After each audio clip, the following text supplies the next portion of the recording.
भूखे बच्चे ने सिर्फ एक पाव रोटी मांगी थी। करोड़पति व्यक्ति ने जवाब में कुछ ऐसा किया। इंसानियत भी शर्मिंदा हो गई।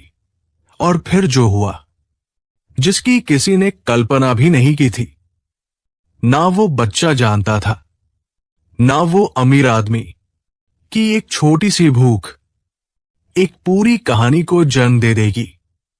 एक ऐसी सच्ची घटना जो रूह को झकझोर देगी।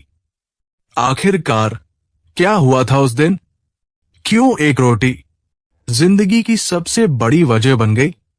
पूरी कहानी जानने के लिए वीडियो को आखिर तक जरूर देखें। साथ ही वीडियो पर लाइक करें, चैनल को सब्सक्राइब करें और कमेंट में अपना और अपने शहर का नाम जरूर लिखें। कभी कभी जिन चीजों को हम फेंक देते हैं वही किसी की जिंदगी का आखिरी सहारा होती है। दोस्तों, ये सच्ची कहानी उत्तर प्रदेश के बुलंदशहर की है, जहां सुबह सुबह शहर के एक कोने में एक पुरानी सी चाय और ब्रेड पकौड़े की दुकान पर एक 8 साल का बच्चा बैठा हुआ था। कपड़ों पर हल्की धूल थी, चेहरे पर मासूमियत थी और आंखों में कुछ ऐसा राज था जिसे कोई समझ नहीं पा रहा था। दुकानदार फिलहाल कहीं बाहर गया हुआ था, इसलिए बच्चा अकेले बैठा था। तभी एक सफेद कार से उतरा एक सादा मगर बेहद सभ्य और सलीकेदार नौजवान। नाम था विवेक वर्मा। उम्र लगभग 26 साल। पहनावे से कोई बड़ा अफसर या बिजनेसमैन लग रहा था, लेकिन चेहरे पर अकड़ नहीं, बल्कि एक अपनापन और शांति झलक रही थी। वो अक्सर छोटे स्टॉल से खाना खाना पसंद करता था, क्योंकि उसे लगता था कि जब हम छोटे दुकानदारों से कुछ खरीदते हैं तो सिर्फ खाना नहीं, किसी की उम्मीदें भी बचाते हैं। विवेक ने इधर उधर देखा और पूछा, भाई साहब है? बच्चा थोड़ा सक्काया लेकिन बोला, अंकल, वो कुछ सामान लेने गए हैं, आप चाहे तो इंतजार कर सकते हैं। विवेक मुस्कराया और बोला, बिल्कुल बेटा, पर मुझे बहुत भूख लगी है, क्या ब्रेड पकौड़े मिल सकते हैं? बच्चे ने कुछ नहीं कहा, सिर्फ चुपचाप उसकी तरफ देखा और फिर कुछ पल रुककर धीमी आवाज में बोला, साहब, आप मत खाइए ये ब्रेड पकौड़े, ये आपके लिए नहीं है। विवेक थोड़ी देर चौंक गया, हैरानी से उसकी तरफ देखने लगा। क्यों बेटा, इनमें कुछ गड़बड़ है क्या? बच्चा फिर कुछ नहीं बोला। विवेक उसके पास जमीन पर ही बैठ गया और बहुत नरमी से बोला, बेटा, क्या बात है? क्या इन पकौड़ों में कुछ खराबी है? मुझे सच सच बताओ। बच्चे ने बड़ी मासूमियत से अपनी भीगी आंखें विवेक की आंखों में डालकर कहा, नहीं साहब, खराब नहीं है, पर अगर आपने खा लिए तो आज मैं और मेरी छोटी बहन शायद भूखे ही सोएंगे। ये सुनते ही विवेक जैसे सुन्न हो गया। दिल एकदम से कांप उठा। बेटा, तुम कौन हो? क्या ये दुकान तुम्हारे पापा की है? बच्चा थोड़ी देर चुप रहा, फिर गहरी सांस लेकर बोला, नहीं अंकल, ये दुकान तो रामदयाल अंकल की है। वो हमें रोज शाम को जो बचा खुचा बच जाता है वो खाने को दे देते हैं। मेरे पापा अब कहीं काम नहीं करते। मम्मी को कैंसर था, वो 1 साल पहले चली गई। पापा मम्मी के बाद बहुत बदल गए हैं। अब ज्यादातर टाइम शराब पीते हैं और कई कई दिन घर ही नहीं आते। मैं और मेरी बहन प्रियंका बस ऐसे ही दिन काट रहे हैं।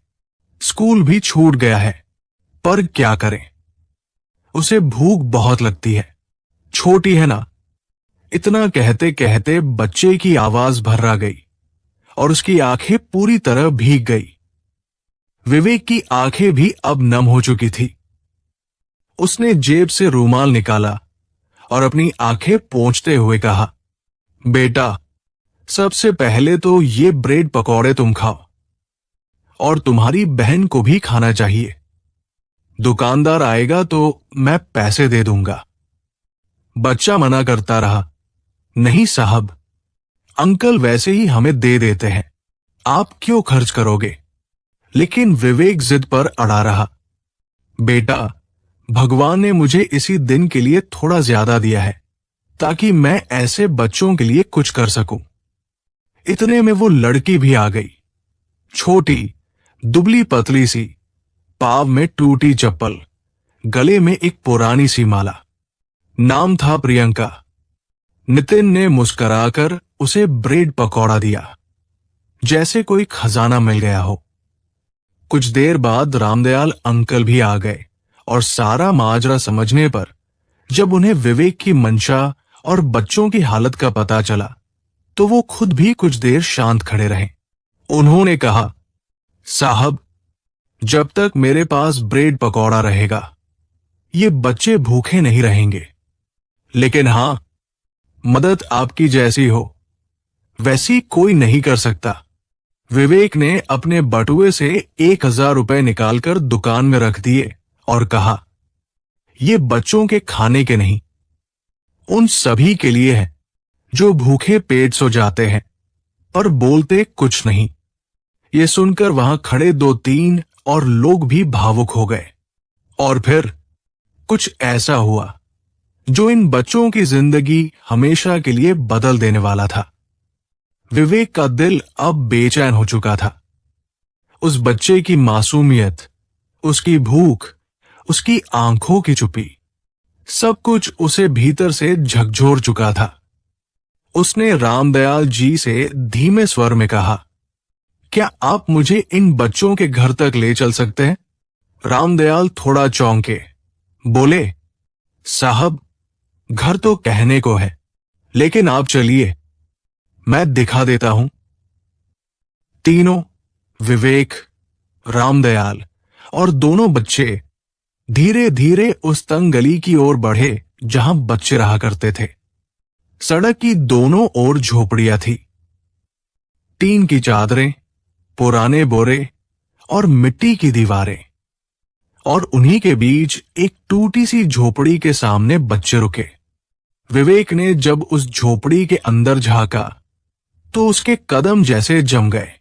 न कोई बिस्तर, न ढंग की चादर, न बिजली, न पंखा, बस एक मिट्टी का चूल्हा और दीवार के सहारे टिकाकर रखी हुई 2 खाली स्टील की प्लेटें।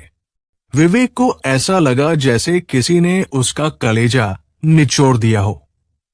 वो एक पल को अंदर गया, हाथ से छूकर देखा, जमीन पर पड़ी एक बोरी ही बच्चों का बिस्तर थी और कुछ टूटी किताबें एक कोने में सिमटी पड़ी थी। उसने खुद से कहा, अगर आज मैं चुप रहा तो मेरा इंसान होना अधूरा रह जाएगा। तभी बगल की झोपड़ी से एक वृद्धा निकली, झुकी कमर, सफेद बाल और आंखों में ममता का समंदर। बोली, बाबूजी, आप इनके लिए आए हैं क्या? मैं जानती हूं इन बच्चों का क्या हाल है। इनकी मां मेरी बहन जैसी थी। जब तक जिंदा थी सब कुछ ठीक था, लेकिन जब से ऊपर वाला उन्हें ले गया ये बच्चे जैसे अनाथ हो गए हैं। इनका बाप अब शराब में डूब चुका है, कई बार रात भर आता ही नहीं। विवेक ने उस वृद्धा के हाथ पकड़कर कहा, अम्मा, क्या आप इन बच्चों की देखभाल कर सकती हैं? मैं आपको हर जरूरी मदद करूंगा। बस इतना भरोसा दिलाइए कि ये बच्चे अब भूखे न सोएं। अम्मा की आंखों से आंसू बहने लगे और कांपती आवाज में बोली, बेटा, बच्चों को पालने के लिए रिश्ता नहीं, ममता चाहिए होती है, और वो मेरे पास है। मैं इन बच्चों को अपने पोते पोती जैसा मान लूंगी।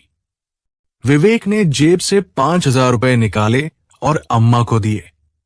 अम्मा, ये कुछ शुरुआती मदद है। स्कूल की फीस, कपड़े, खाना, सब कुछ मैं देखूंगा। हर हफ्ते आकर मिलूंगा और इनका भविष्य मैं बदल कर रहूंगा। अम्मा की आंखें सजल थी, लेकिन अब उनमें उम्मीद की लौ थी। विवेक ने उसी दिन एक लोकल स्कूल जाकर इन बच्चों का दाखिला करवाया। कुछ कपड़े, एक टेबल, एक पंखा और एक सोलर लाइट की व्यवस्था की। और जाते जाते वो दोनों बच्चों के सिर पर हाथ रखकर बोला, तुम दोनों को अब किसी से डरने की जरूरत नहीं है। तुम्हारी भूख, तुम्हारी पढ़ाई और तुम्हारा भविष्य अब मेरी जिम्मेदारी है। बच्चे उसे जाते हुए देख रहे थे और प्रियंका धीमे से फुसफुसाई, भैया, वो फरिश्ते कैसे होते हैं? नितिन ने जवाब दिया, शायद ऐसे ही होते हैं। और वही खड़े खड़े उस तंग गली के उस कोने में एक नई सुबह ने जन्म लिया, बिना सूरज के, पर पूरी रोशनी के साथ। 3 दिन बीत चुके थे। नितिन और प्रियंका अब अम्मा के साथ रह रहे थे। सुबह स्कूल जाते, शाम को पढ़ाई करते, और अब उनके चेहरे पर वो मासूम सी मुस्कान लौट आई थी जो कब की खो चुकी थी। घर में अब उजाला था, सिर्फ बिजली की लाइट से नहीं, बल्कि उम्मीद के उजाले से, प्यार के उजाले से और एक नई जिंदगी की शुरुआत से। और फिर एक शाम को झोंपड़ी के बाहर किसी के डगमगाते कदमों की आवाज आई। अम्मा ने दरवाजा खोला। सामने वही था, नितिन और प्रियंका का पिता, राजेश। चेहरे पर थकान, कपड़ों पर धूल, आंखों में झिझक और झुकी हुई गर्दन।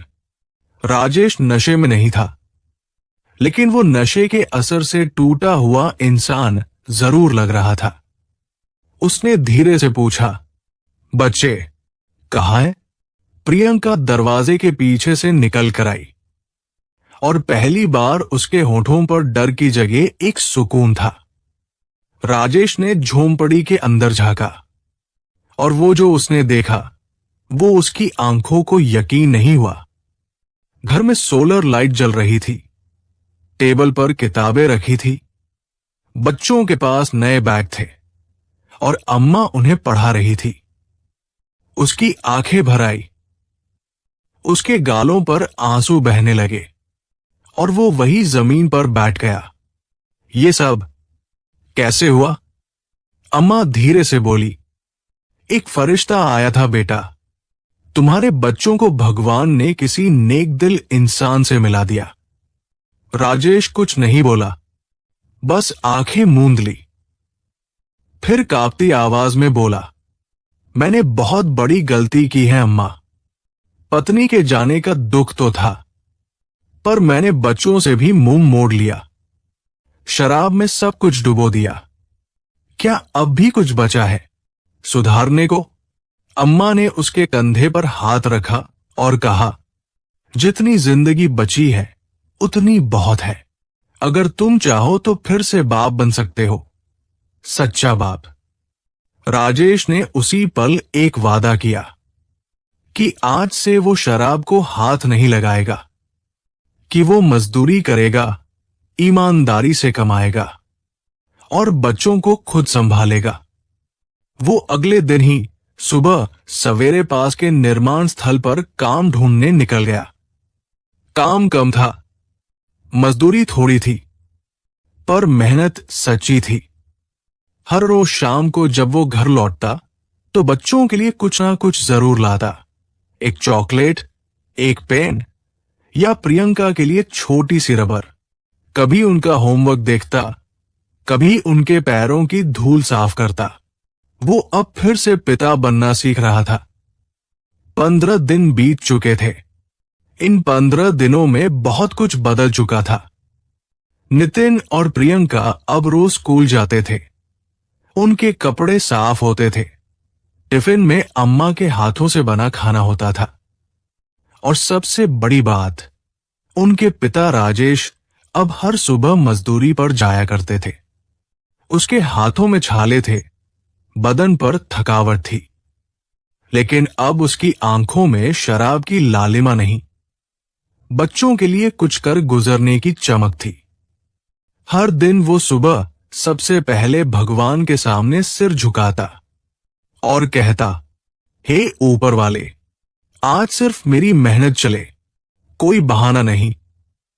और फिर आया वो दिन जिस दिन विवेक वर्मा दोबारा उस गली में पहुंचा। विवेक के साथ एक बैग था।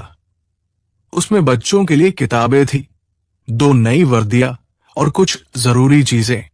लेकिन जब वो झोपड़ी के पास पहुंचा तो कुछ ऐसा देखा जिसे देखकर वो खुद कुछ पल के लिए वही थम गया। झोपड़ी के बाहर राजेश बैठा था, मिट्टी से सने हाथ, माथे पर पसीना और पास में रखा हुआ एक छोटा सा दोपहर का खाना। नितिन पास में बैठा होमवर्क कर रहा था और प्रियंका राजेश के कंधे से लिपटी हुई थी। विवेक कुछ पल खड़ा रहा, फिर धीरे से आवाज दी, राजेश जी। राजेश ने जैसे ही मुड़कर देखा, एकदम से खड़ा हो गया। शर्माते हुए, झिझकते हुए बोला, साहब, आपने इतने दिन बाद भी याद रखा। विवेक मुस्कराया और बोला, याद नहीं छोड़ा था। मैं देखना चाहता था कि आपने वादा निभाया या नहीं। राजेश ने आंखों में नमी लिए जवाब दिया, साहब, मैं आज खुद को झोंपड़ी से इंसान बनने की कोशिश कर रहा हूं और ये सब सिर्फ आपकी वजह से है। अगर उस दिन आपने नितिन की बात नहीं सुनी होती तो शायद आज मैं भी कहीं नशे में पड़ा होता और मेरे बच्चे कहीं फुटपाथ पर। इतना कहकर वो विवेक के पैरों में झुकने लगा, लेकिन विवेक ने फौरन उसे थाम लिया। नहीं राजेश जी, आप अपने बच्चों के लिए जो कर रहे हैं वो दुनिया का सबसे बड़ा काम है। मैं बस एक जरिया था। असली बदलाव आपने खुद किया है। विवेक ने नितिन के सिर पर हाथ रखा, प्रियंका को गोद में उठाया और कहा, अब तुम्हें डरने की जरूरत नहीं है। तुम्हारे पास अब एक मजबूत पिता है और जब तक मैं जिंदा हूं तुम्हारे साथ भी हूं। उस दिन पहली बार राजेश खुलकर मुस्कराया और उस मुस्कान में पछतावा नहीं, आत्मसम्मान था। वक्त बीतता गया। गली की वो टूटी फूटी झोपड़ी अब भी वही थी, लेकिन उसके अंदर रहने वाले लोग अब बिल्कुल बदल चुके थे। राजेश अब हर सुबह 5 बजे उठकर काम पर निकल जाता था। वो थकता था, लेकिन अब शिकायत नहीं करता था, क्योंकि अब उसे थकान में भी अपने बच्चों के सपनों की चमक दिखाई देती थी। प्रियंका स्कूल में तेजी से आगे बढ़ रही थी और नितिन अब इंटर कॉलेज में पहुंच चुका था। सिर्फ पढ़ाई ही नहीं, अब उसकी आंखों में एक सपना भी था।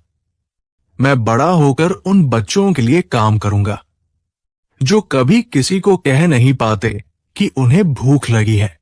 इसी दौरान कॉलेज में एक फेयरवेल पार्टी रखी गई। हर विद्यार्थी को मंच पर आकर अपनी जिंदगी की एक कहानी साझा करनी थी। जब नितिन का नाम पुकारा गया तो पूरा हॉल शांत हो गया।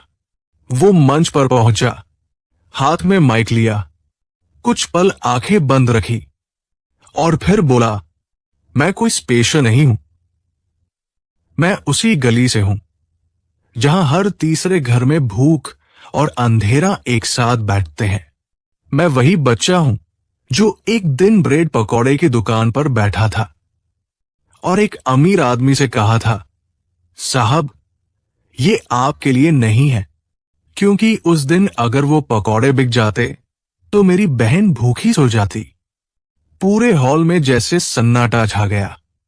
मेरी मां की मौत ने मेरे पिता को तोड़ दिया था और उनकी टूटन ने हमें लगभग बर्बाद कर दिया। लेकिन एक अनजान इंसान, एक फरिश्ता बनकर हमारी जिंदगी में आया और उसने सिर्फ हमें खाना नहीं दिया, हमें जीने की वजह दे दी।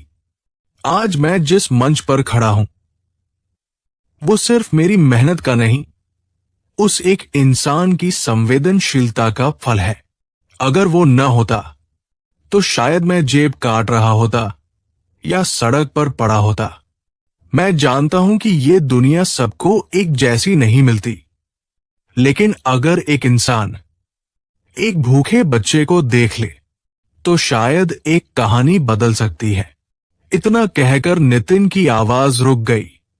भीगी आंखों से उसने कहा, धन्यवाद उस फरिश्ते को और मेरी अम्मा को, जिन्होंने मुझे कभी गिरने नहीं दिया।